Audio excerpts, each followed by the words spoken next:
lo siguiente. Y a los que se han casado, ordeno, no yo, sino el Señor, que la mujer no se separe del marido. Poderoso, poderoso. Y él dice, y a los que se han casado, ¿cuántos aquí están casados? Dice, ordeno. ¿Y qué dice él? No yo, dice ahora, sino ¿quién? Esto sí dice, esto sí es del Señor. No se separen. No se divorcien. Mandato de Dios. Increíble, impresionante. Miren, hermanos, hermanas, amigos y amigas, el divorcio no es un mandamiento, el divorcio es una decisión personal. El divorcio no es el resultado de la incompatibilidad de caracteres. Es importante que usted entienda eso. El divorcio no es el resultado de problemas, no es que le llenan las patas, no es que sea feo o fea, no es una incompatibilidad de caracteres o de convivencia, es una actitud de intolerancia y de falta de perdón.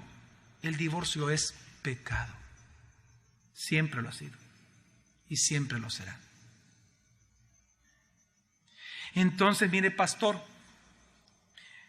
pero entonces, ¿por qué Dios nunca ha mandado el divorcio? ¿Por qué Dios, si hay tantos muchas veces problemas en el matrimonio, por qué no es un mandamiento? Es decir, ¿por qué Dios no permite el divorcio? ¿Por qué Él no lo ha ordenado? ¿Sabe por qué? Porque Él precisamente aborrece el divorcio. Eso lo dice en Malaquías capítulo 2. Dios aborrece el divorcio. Pero entonces, pastor, ¿por qué lo aborrece? Lo aborrece a causa de la gloria y del valor que tiene ante los ojos de Él, algo que Él mismo ha creado. Y eso se llama el matrimonio. Y aquí viene el punto. Fíjese bien. Muchas veces nosotros en nuestra sociedad no entendemos lo pecaminoso que es el divorcio. Pero ¿sabe por qué no lo entendemos? Porque no hemos entendido la gloria que tiene ante los ojos de Dios el matrimonio. Si nosotros logramos entender lo hermoso que es para Dios el matrimonio, entonces vamos a entender por qué Él repudia y aborrece el divorcio. ¿No debe entender, familia? Por esa razón, para nosotros poder entender en esta mañana, hoy en este sermón, por qué Dios aborrece el divorcio y por qué usted debería de aborrecerlo también, tenemos necesariamente entonces que entender lo hermoso y la gloria que tiene aquello que Dios creó, que se llama matrimonio. Así que en lo que resta del tiempo, quiero hablarles a ustedes de alguna manera rápidamente del valor que tiene de los ojos de Dios el matrimonio y por qué tiene dicho valor, por qué para Dios es valioso el matrimonio y por qué Él no quiere que ningún ser humano ya casado se divorcie sobre la faz de la tierra. Así que la pregunta que quiero responder en este hermoso tema es: ¿por qué Dios defiende, pastor, y estima de gran manera el matrimonio para toda la vida? ¿Por qué Dios lo defiende? ¿Por qué Dios lo promueve? ¿Por qué Dios estima que dos personas que se han unido en matrimonio sea para toda la vida? Por lo menos, y creo que las dos razones principales son las siguientes. Hay dos razones por las cuales Dios promueve, ayuda, defiende y estima el matrimonio para toda la vida. Hay dos razones. ¿Cuántas razones? Dos. La primera de ellas, porque el matrimonio es una obra exclusiva que Dios inicia y que Él lleva a cabo. Quiero que entendamos esto. Dice Génesis 2, del 21 al 24. Tenemos que irnos a Génesis para entender el matrimonio. Génesis 2, del 21 al 24, dice así la palabra del Señor. Entonces el Señor Dios hizo caer un sueño profundo sobre el hombre, y éste se durmió. Y Dios tomó una de sus costillas y cerró la carne en ese lugar. Y de la costilla que el Señor Dios había tomado del hombre, formó una mujer y la trajo al hombre. Y el hombre dijo: esta es ahora hueso de mis huesos y carne de mi carne. Ella será llamada mujer, porque del hombre fue tomada. Por tanto, el hombre dejará a su padre y a su madre, y se unirá a su mujer, y serán una sola carne. De este pasaje podemos nosotros tomar y podemos notar varias verdades importantes con respecto al matrimonio. Número uno, y quizá una de las más importantes que nuestra sociedad ha olvidado, y probablemente a algunos también les va a sorprender esto, es que el que une a dos personas que se casan es Dios. Yo no sé si usted ha notado algo aquí en esta porción. En esta porción lo que está diciendo la Escritura es que el que motivó todo, ¿quién fue? ¿Quién fue el que motivó todo? ¿Quién fue el que lo inventó todo acá? Dios. Fíjense lo que dice la Escritura. Fue Dios quien hizo caer en un profundo sueño a Adán. Fue Dios quien abrió el ¿qué? El costado de Adán. Fue Dios quien tomó una ¿qué? Costilla. Fue Dios quien formó de esa costilla el ¿qué? Una mujer. Y fue Dios quien le llevó, ¿qué dice la Escritura? Le llevó. Oiga lo que dice el versículo 22. Y de la costilla que el Señor Dios había formado del hombre, formó una mujer. ¿Y qué hizo Dios? Y la trajo al hombre. Por eso es que cuando Adán la ve, dice, esta es ¿qué? Mi mujer. Es la mía. Porque ¿quién se la llevó? Dios. Él no la escogió, Dios se la lleva. Por eso es la mujer de él. Y esto es importante entender. Quiero que entiendan que el matrimonio no es una gloria del hombre. El matrimonio es parte de la gloria de Dios. Él inventó el matrimonio y no solo eso, sino que Él es el que hace que las dos personas se conozcan y se casen. Él es el ejecutor. Él es el que los presenta. Él es el que los une. Él es el que hace que se enamoren. Él lleva a la mujer al hombre para que éste se case. Es una obra exclusiva ¿de quién? De Dios. Primera verdad que encontramos en estos versículos. Dígame si eso no es hermoso entenderlo. Por eso es importante entender los jóvenes de hoy en día. Desde los 15 años, 16 años, ya andan queriendo tener novios y novias. Por favor, hombre, ¿qué vas a hacer tú a los 15 años, hombre? ¿Qué vas a hacer?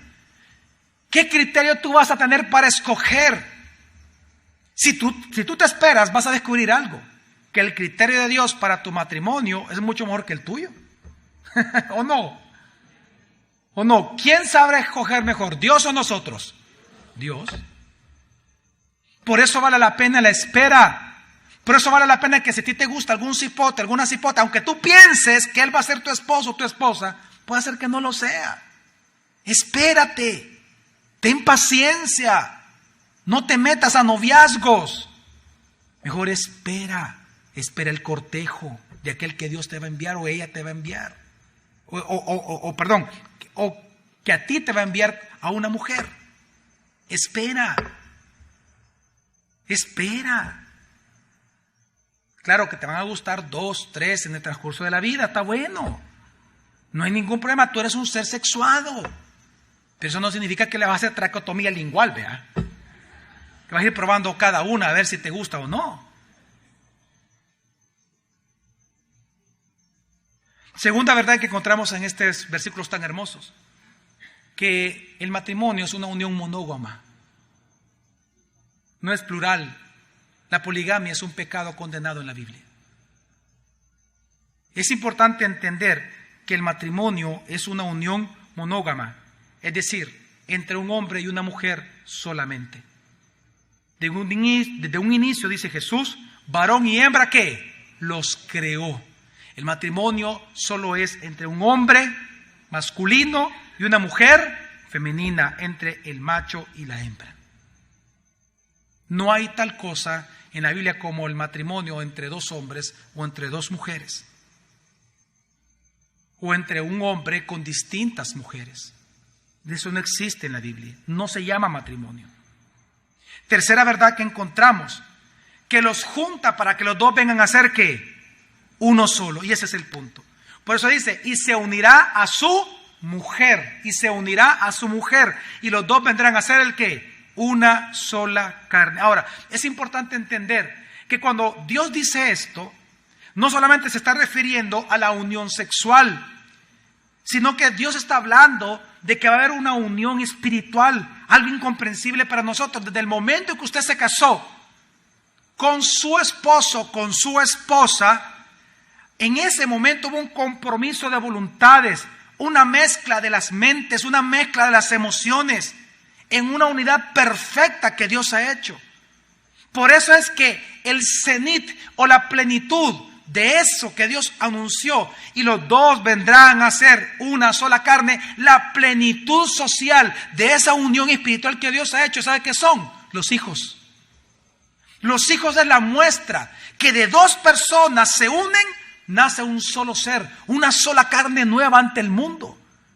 Dios dice que cuando tú te casas, tú te unes a tu mujer, tu única para toda la vida. Y por eso habla de su mujer, porque no hay dos mujeres. Por eso es el mandamiento. Si tú repudias a una mujer y te vuelves a casar, tú adulteras, porque tu mujer es una, la primera. Esa es tu mujer. Las demás no son tu mujeres ni tus maridos. La primera lo es. El primero lo es. Impresionante. Es para toda la vida. Una unión especial. Una mezcla de mentes y voluntades. Y esto lo vemos cuando se tienen los hijos. Ahora, fíjese bien. Entonces, si nosotros hoy entendemos que el matrimonio es una unión realizada, motivada, instigada, hecha por Dios, entonces podemos ver claramente que el divorcio es pecado ante Dios, porque es un pecado de rebeldía al pretender nosotros separar lo que Dios unió. Es un pecado de rebeldía. Cuando uno de los dos, de los esposos, se quiere separar o divorciar, ante Dios es un pecado ¿de qué? De rebeldía, como el hijo rebelde. Pues, ¿usted tiene algún hijo rebelde? El rebelde es rebelde. El rebelde no quiere hacer la voluntad de su padre, por eso es rebelde. Pues el divorcio o la separación conyugal es pecado de rebeldía. Es querer separar lo que Dios ha unido en un solo yugo. ¿Cuántos me están entendiendo? Ese es el punto. Mire, esto es lo que Jesús lo dijo. Por eso Jesús lo mencionó así. ¿Dónde lo dijo, pastor? En Mateo 19:6. Jesús, oigan lo que dijo Jesús. Así que ya no son dos, sino una sola carne. Por tanto, lo que Dios unció al mismo yugo, no lo separe un hombre. ¿No lo qué? Separe ningún hombre. Quiero que entienda, ningún hombre, ninguna mujer, ningún esposo, ninguna esposa, ningún abogado, ningún pastor, nadie tiene el derecho de separar o dividir o de divorciar la unidad de Dios que Él ha creado, llamado matrimonio. Nadie. Nadie tiene ese derecho. Ni el mismo esposo, ni la misma esposa. Nadie tiene el derecho de separar lo que Dios ha unido. Es pecado de rebeldía. Ninguno tiene ese derecho. Y quiero que entienda algo. Cuando la Biblia dice, lo que Dios unció al mismo yugo, digan conmigo, no lo separa el hombre. Una vez más, no lo separa el hombre. Esa palabra separar, ¿sabe qué significa en griego? Significa alejarse mental, emocional, sexual, físicamente. ¿Sabe qué está diciendo? Es que quiero que entienda esto. La palabra separar es la palabra chorizo. Como chorizo, ¿va? Algo así, va. Fíjese. Sí, que algo así se pronuncia. No lo puedo pronunciar exactamente, pero más o menos así. Esa palabra, ¿sabe qué significa? La palabra separar significa poner espacio entre dos cosas. Significa también irse, separarse o alejarse. Pero el uso que se le da en la Biblia no es solamente una separación física, sino que también se pone esta palabra para describir una separación que emocional y espiritual de alguien. Entonces, fíjese bien, ¿qué está diciendo Jesús? Lo que Jesús está diciendo es que porque Dios es el que ha unido a una pareja, toda separación física, cuando usted no quiere tener relación sexual con su esposa o con su esposo, esa separación física, esa separación emocional por un resentimiento, es que este siempre me regaña, es que esta nunca me... Y ese enojo, ¿qué te pasa? Nada. Y cuando usted no quiere, ¿y que vos estás enojada? No, estoy enojada, bruto. Y cuando pasan esas cosas, esas situaciones en los matrimonios, esas separaciones emocionales, en donde tal vez la relación es fría. Usted le sirve la comida a su esposo, pero usted en su corazón, usted está separado de él porque le resiente totalmente a él su vida. Esa separación, fíjense, esa separación emocional, mental, sexual, eso es el divorcio. Ese es pecado de divorcio ante Dios. Es lo que Jesús acusa a los hipócritas. Es lo que Él acusa a los fariseos. Tú te sientes bien porque tú das carta de divorcio. Tú piensas que legalmente has hecho todo lo correcto. Pero el pecado en tu corazón se llama divorcio. Tú ya te separaste de tu esposa y de tu esposa hace muchos años. Por eso es que, fíjese bien, por eso es que Dios a esa separación física, emocional, sexual, mental, Dios le llama pecado de rebeldía. Porque estas personas no quieren mantener unido aquello que Dios realmente unió. Es una rebeldía contra Dios. Mire, por eso es que es importante notar esto. ¿Cuántos en esta mañana se jactan, por ejemplo, de decir, yo no estoy divorciado, pero ustedes duermen en camas separadas en sus casas? Usted se jacta, usted dice de antelación, no, yo no estoy divorciada. Ah, que vos no sabes, mujer, yo lo que le soporto a mi esposo. Sí, pero tú duermes en cama separada. Tú ya estás separada, tú ya estás pecando de divorcio en tu propio hogar. Delante de Dios ya eres culpable de pecado. ¿Cuántos de aquí, por ejemplo, se jactan de que no están divorciados legalmente, pero emocionalmente viven separados de su esposo o de su esposa? Viven resentidos, con relaciones hipócritas, relaciones diplomáticas. No atiendes sexualmente a tu esposo, no atiendes sexualmente a tu esposa. Le sirve la comida, le plancha la camisa, pero por dentro tú le resientes, tú lo odias prácticamente. Todo esto es pecado de rebeldía, pecado de adulterio, pecado de fornicación, pecado de sodomismo, pecado de bestialidad, todo eso porque significa lo mismo, fornicación, separación, divorcio. Porque recuerda que el que separa, dice, adultera. ¿Cuántos hombres, por ejemplo, tal vez hombres no se han divorciado, pero rechazan sexualmente a su esposa? No cumplen con su deber conyugal, pero con entrega, con pasión, con amor. Porque yo conozco también hombres que dicen, no, pastor, mire, es que yo cumplo con mi deber. O sea, estoy con ella, no me gusta, pero estoy con ella, pues yo cumplo con mi deber. Eso no es cumplir con tu deber. Tú eres un religioso, un hipócrita. No se trata de ir a acostarse con tu mujer, se trata de amarla. Se trata de amarla, de apasionarte con ella, de hacerla feliz.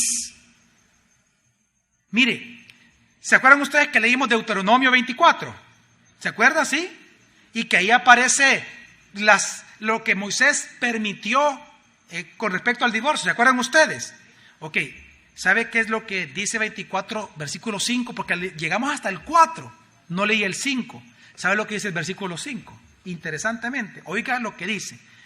Deuteronomio 24, 5 dice: Cuando un hombre es recién casado, no saldrá con el ejército, ni se le impondrá ningún deber. Quedará libre en su casa por 1 año para hacer feliz a la mujer que ha tomado. Noten, no le dice para que tú seas feliz. ¿Cuál es el mandamiento?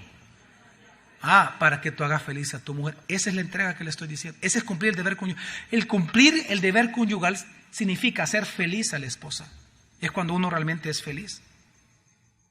Por eso es que Jesús lo reafirma una vez más cuando dice, que son los versículos que estamos leyendo, Mateo 5, 31 al 32, dice: Fue dicho, cualquiera que repudie a su mujer, dele carta de divorcio, pero yo os digo que cualquiera que repudia a su mujer, salvo por causa de fornicación, hace que ella adultere, y cualquiera que se casa con una repudiada, adultera. Cualquiera que se divorcia hace que ella o que él ¿qué? Adultere. Y recuerde que la palabra ahí es porneia, que significa pornografía, fornicación, adulterio, sodomismo, bestialidad, cualquier tipo de inmoralidad sexual.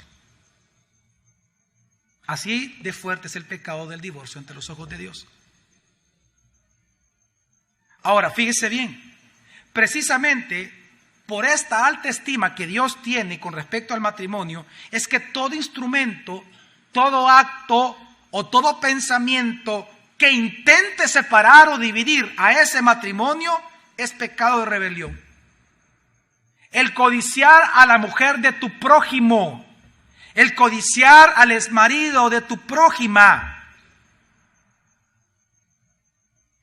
es pecado de adulterio, es pecado de separación, es pecado de rebelión, es divorcio. Porque tú mentalmente te estás separando de tu esposa, de tu esposo. Por eso dice la Escritura, no codicies a la mujer de tu prójimo. ¿Por qué? Porque esa mujer es propiedad de otro, no es la tuya. Tú tienes ya la tuya. Disfrútala, ámala, respétala, vuélvete loco con ella. ¿Qué también es causal de separación o de divorcio en un matrimonio, hablando emocionalmente o mentalmente? Bueno, la poligamia, por eso es un instrumento como tal, es condenado en la Biblia. La otra es la pornografía. Yo realmente lamento que uno de los divorcios actuales, emocionales, espirituales y mentales, que están sufriendo los matrimonios, que aunque ellos se jactan que están juntos, pero realmente están divididos y ya separados en su interior, es por el pecado de pornografía.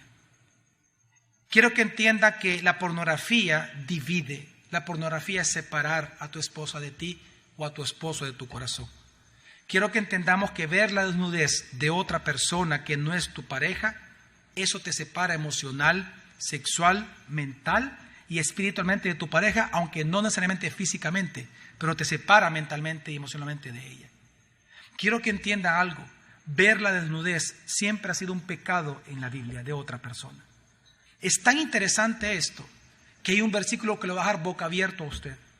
¿Sabe usted por qué Dios nunca puso su altar donde se presentan las ofrendas en lugares altos? Fíjese bien, sino que siempre era sobre el nivel del terreno donde estaban las personas alrededor. Si usted revisa la historia del paganismo, todas las culturas paganas, ellos ponían sus altares en donde ofrecían fuego a sus dioses, lo ponían en alto. Y los que ofrecían, los hechiceros, sacerdotes, tenían que subir las gradas. Pero Dios nunca hizo eso así. El Dios de la Biblia, Él pidió que su altar fuera al mismo nivel de la tierra. ¿Sabe usted por qué? Éxodo 20:26. Él dice por qué. Y no subirás por gradas a mi altar. ¿Pero para qué? Para que tu desnudez no se descubra sobre él. Quiero que entienda algo. Dice la Escritura que todos somos una nación y un pueblo de sacerdotes. Pues quiero que entienda algo.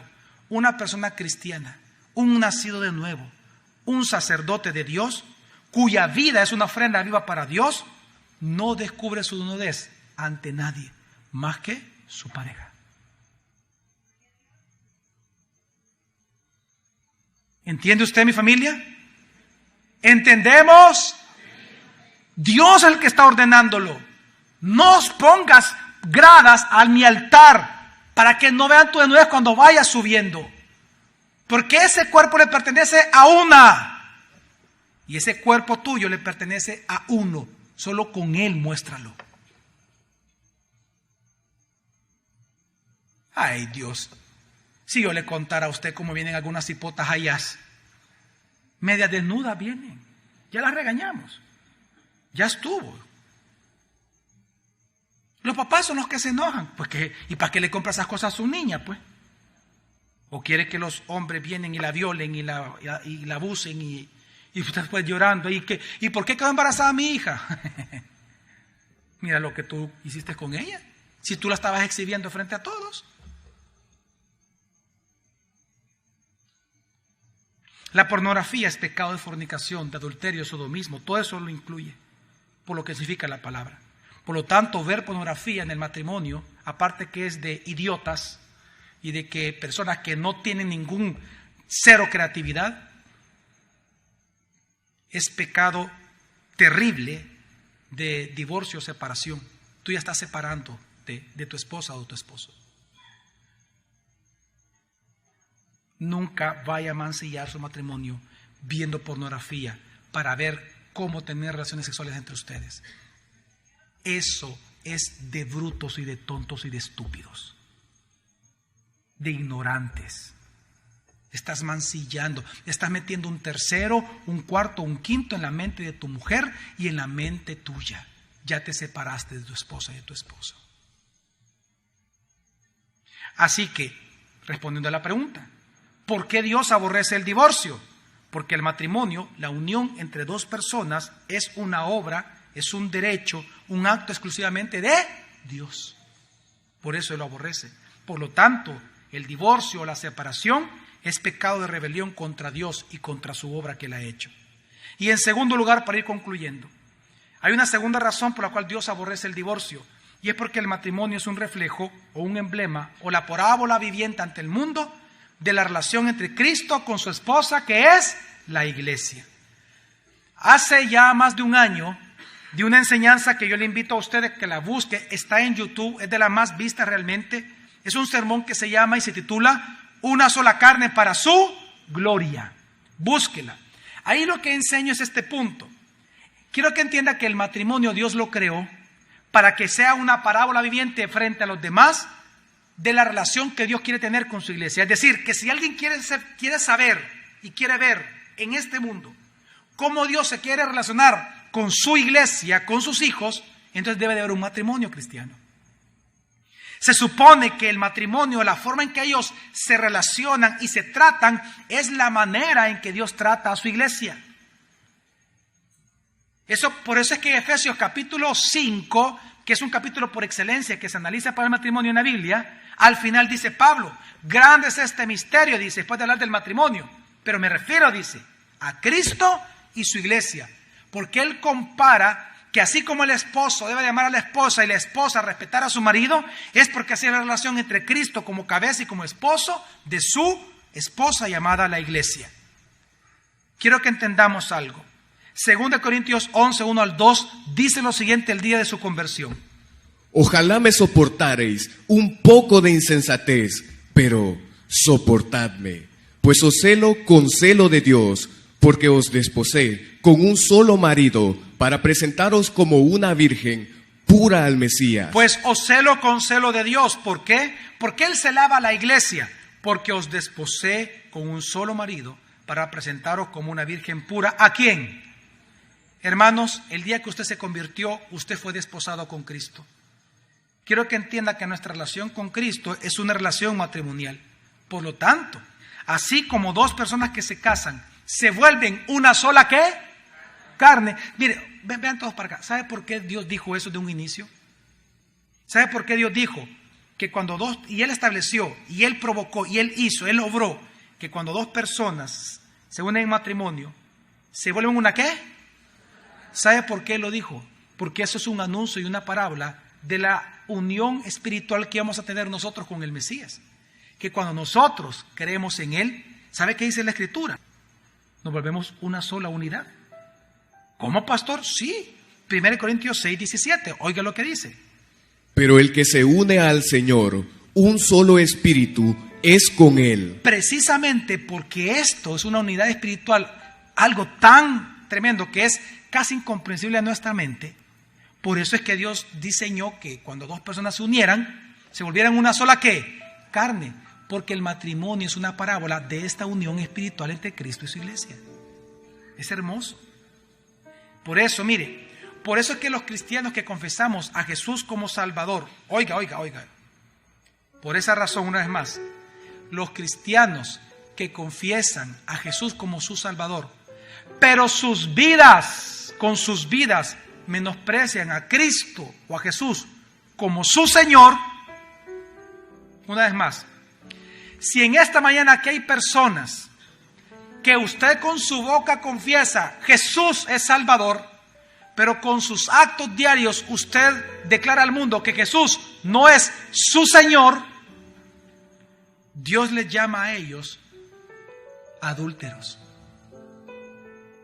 No solamente hipócritas, les llama adúlteros, fornicarios e idólatras. ¿Por qué? Porque nuestro esposo es Cristo. Estamos casados con Jesús. Por lo tanto, en el momento que usted decide no dejarse gobernar por su marido, usted es una adúltera. Usted ya es una adúltera. Usted es una prostituta si usted va detrás de otros señores, como el dinero, la fama, otros dioses, el islamismo, el judaísmo.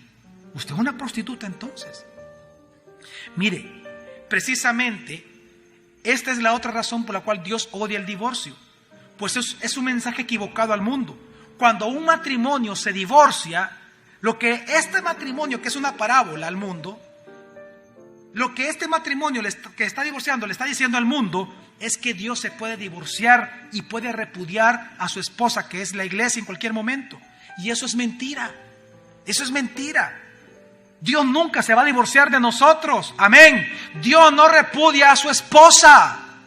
Amén. Dios no repudia a su esposa, por más adúltera que sea la esposa, por más prostituta que sea la esposa, por más dioses que la esposa quiera idolatrar. Dios no repudia a su esposa. Por eso Dios aborrece el divorcio matrimonial. Dios no se divorcia. ¿Sabe dónde lo vemos claramente? En la vida del profeta Oseas. Quiero que entienda algo, mire. El profeta Oseas, que es uno de los que se llama profeta menores del Antiguo Testamento, está ahí, usted lo puede ver ahí, el libro de Oseas. Quiero que entienda que Dios llamó a Oseas para que ejerciera un ministerio profético, pero oiga esto, el ministerio profético de Oseas era diferente al de los demás. Porque, por ejemplo, Jeremías y otros más, bueno, Jeremías no tanto, pero sí otros más, Isaías y otros más, el ministerio de ellos era meramente de la palabra. Ellos profetizaban con su boca. ¿Con qué profetizaban? Pero ¿sabe cuál fue el llamado que Dios le hizo a Oseas? Que su ministerio profético no iba a ser solamente con su boca, iba a ser con su vida. ¿Cómo así, pastor? Dios llamó a Oseas para que en su vida matrimonial se reflejara o se dramatizara la voluntad de Dios como esposo sobre Israel. Es de los pocos profetas en la Biblia en donde Dios le hizo vivir la profecía. Dios quería enseñarle al mundo precisamente que Él no se divorcia aunque su esposa fuera una prostituta. Entonces, ¿cuál fue el llamado ministerial que Dios le hizo a Oseas? Que se casara con una prostituta y que nunca se divorciara de ella. Y que la perdonara y que la amara a una prostituta. Dios mandó a Oseas, léalo en la Biblia, a que él mismo se casara con una prostituta, porque su vida matrimonial iba a ser una dramatización de la profecía que él tenía que dar a Israel. Por eso Dios le ordenó lo siguiente, Oseas 1 del 2 al 3, dice rápidamente. Cuando el Señor comenzó a hablar por Oseas, dijo el Señor a Oseas: Ve, tómate a una mujer prostituta y engendra hijos de prostitución. Wow. Porque la tierra se prostituye totalmente, apartándose del Señor. Fue pues y tomó a Gomer. ¿Sabe qué dice? Y engendra hijos de prostitución. ¿Sabe qué significa eso? ¿Sabe cuál fue la orden de Dios a Oseas? Oiga esto. Es como que Dios le dio la orden a usted esa. Dios le dio la orden a Oseas lo siguiente: ve y cásate con una prostituta. Y tú vas a cuidar de los hijos que ella va a tener, que no van a ser tuyos, van a ser de otros hombres. A eso se refiere. Hijos de prostitución, que no iban a ser hijos de él. Era parte de su ministerio pastoral, de su ministerio profético. Ahora, pastor, ¿pero por qué lo hizo Dios? Para demostrar a través de la vida de Oseas que aunque la esposa de Dios, en este caso Israel, fuera una prostituta, la engañara, lo adulterara, fornicara, idolatrara, Dios nunca contemplaría jamás el divorcio, jamás se separaría, jamás va a repudiar a Israel. ¿Por qué? Porque es contrario al carácter de Dios.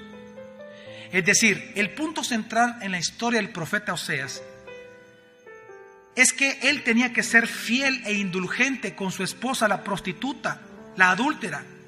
Su misión era no divorciarse, sino amarla en esperanza. En esperanza que aunque se fuera con otros hombres, él tenía que seguirla amando y no divorciarse de ella. Ahora, la pregunta es, ¿qué hizo Oseas, pastor?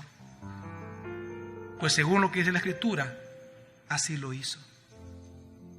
Él se casó con una prostituta, ella se fue con diferentes hombres, hasta por meses se fue de su casa y se entregó a la calle. Él la miraba, pasaba, él la miraba y lloraba a Oseas, y la amaba en su corazón. Quedaba embarazada, ella le dejaba los hijos, él los criaba, y siempre la amó. No se divorció nunca de ella, y en esperanza la esperó, y al final regresó con él. quiero que entienda algo. Pastor, ¿por qué Oseas lo hizo así? ¿Por qué él no se divorció? ¿Sabe por qué? Porque Dios es misericordioso. Dios es Dios de amor. Dios es Dios de misericordia. Es Dios consolador. Es Dios perdonador. Es Dios de gracia. Dios es fiel a su propio carácter. Amén. Por lo tanto, si mi Padre es así, si mi Dios es así, si mi Señor es así y Él vive en mí, yo también voy a ser misericordioso, perdonador, una persona de gracia que ame a los demás.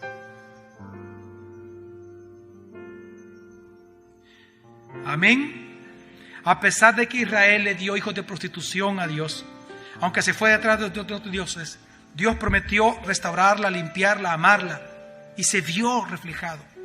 Esta es la razón por la cual Dios también aborrece el divorcio entre dos personas, porque el divorcio es contrario al carácter de Dios, es contrario a la naturaleza de Dios, porque Dios guarda el pacto de salvación con sus hijos, y porque su pacto siempre es eterno con sus hijos, es que los matrimonios terrenales deben de guardar su pacto toda la vida, porque es un reflejo parabólico del carácter de Dios en la tierra, el matrimonio. Por eso, cuando Jesús se le preguntó por qué Moisés permitió carta de divorcio, por la dureza de vuestro corazón, porque ustedes no quieren perdonar como mi Padre los ha perdonado a ustedes, ustedes no lo quieren hacer a los demás. Así que para finalizar, usted en esta mañana que está acá, ¿tiene el deseo de divorciarse? ¿Usted tiene la justificación del divorcio? ¿Su esposo ha adulterado? ¿Su esposa ha adulterado? ¿Ha visto pornografía a su esposo? ¿Ha visto pornografía a su esposa? Usted puede hacerlo, pero por favor, no lo haga. No lo haga. No debe de hacerlo. Puede, pero no debe. Quiero que entienda que el divorcio nunca es una opción real. El divorcio es un fracaso total a la vida de cualquier persona. No se divorcie. ¿Qué haga entonces? ¿Qué puedo hacer, pastor? Si mire, mi esposo es así, mi esposa es así. ¿Qué puedo hacer entonces? Venga a Jesús. Venga a Cristo. Primero usted pídale perdón a Dios por ese pecado de separación, de resentimiento, de falta de perdón, de amargura y de odio que hay en su corazón. Y luego entonces vaya y reconcíliese con su esposo y con su esposa. Vaya y reconcíliese. Y juntos, vengan juntos y rindan su vida y su matrimonio al señorío de Cristo. Venga a obedecer la palabra de Dios. Juntos vengan a Cristo. Aunque ustedes no entiendan o no comprendan los mandamientos, busque cumplir los mandamientos. La manera de evitar un divorcio es buscando el consuelo, la paz, la justicia, el amor, el poder y la sabiduría que el Espíritu Santo da a sus hijos. Busque a Jesús. ¿Sabe qué dicen las estadísticas? Oiga esto. 3 de cada 10 matrimonios se divorcian en el mundo de personas que no van a la iglesia. Es decir, de los matrimonios que no van a ninguna iglesia cristiana, 3 de cada 10 matrimonios se divorcian. ¿3 de cuánto? Oiga, de matrimonios que solo van a la iglesia cristiana evangélica. Oiga esto, cristiana evangélica. Solo escuchar palabra, pero no se involucran en la iglesia, no se discipulan, se divorcian 7 de cada 10 matrimonios. Pero oiga esto. Perdón, al revés, yo me confundí. 7 de cada 10 matrimonios que no van a la iglesia se divorcian. Cuando ya van a la iglesia, pero no se comprometen, son 3 de cada 10. Esa es la estadística actual. Pero oiga esto. Pero la estadística, según Sid Gallup, dice que de aquellos matrimonios que ya se involucran en una iglesia a servir juntos y a estudiar juntos la palabra, decir tipo el discipulado, oiga esto, 1 de cada 1,140 matrimonios solamente se divorcian. La pregunta es, ¿qué hay en Jesús, pastor? Que se evita el divorcio. ¿Sabe qué hay? Es que Él es Dios y que Él ha dicho, lo que Dios ha unido, lo que yo he unido, no lo separe el hombre. Por lo tanto, ¿qué le hace dudar a usted? Que si usted busca de Él y usted le ruega a Él, Señor, ayúdame a perdonar, perdónanos a nosotros, conviértenos, que no nos divorciemos. ¿Usted cree? ¿Qué le hace pensar que Él no va a cumplir eso? Si al final Él mismo es el que ha dicho, no se divorcie. No es mi voluntad. Quiero que entienda que Jesús no solamente quiere salvar su matrimonio, sino que Él puede hacerlo porque Él es Dios.